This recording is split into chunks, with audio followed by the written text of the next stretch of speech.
Hello, and welcome to my poster.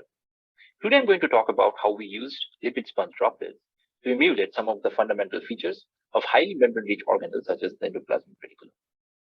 Compartmentalization is a key defining feature of all living cells because they use this strategy to partition molecules and processes in different parts of the cell.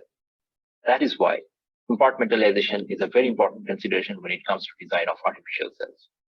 In this work, we have used two non-ionic detergents, GOA and IGBAL, to develop our sponge droplets. So when we mix these two surfactants, we get a turbid dispersion, which when we look under the microscope, we see these dense spherical structures. And if we analyze this dispersion using synchrotron X-rays, we get a broad intensity profile, which suggests that these structures do not have a long range order, but only a short range order.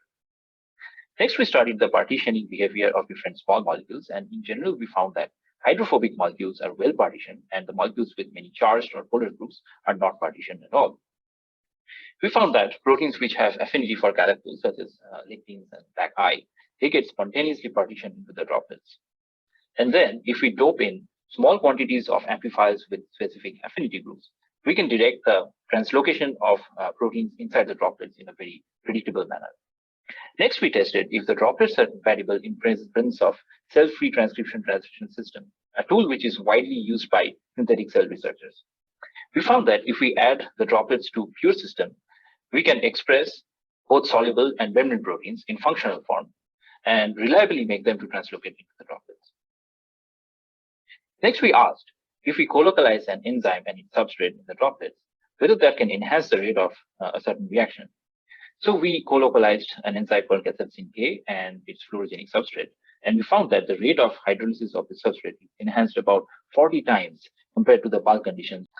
And then we were able to successfully control the translocation of macromolecular cargo in and out of droplets using a light activated protein called phytochrome B. We also showed that certain proteins can be degraded specifically outside of the droplets, and they can be protected from protease degradation when they are inside of the droplets. So with this, I come to the conclusion and mention that lipid sponge droplets can be a useful tool for synthetic biology due to several reasons. The first reason is that they are very easy to fabricate, and they can be fabricated from readily available precursors.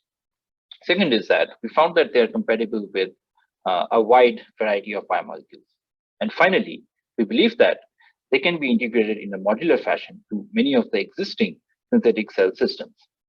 So with this, I would like to thank you for your attention and for visiting my poster.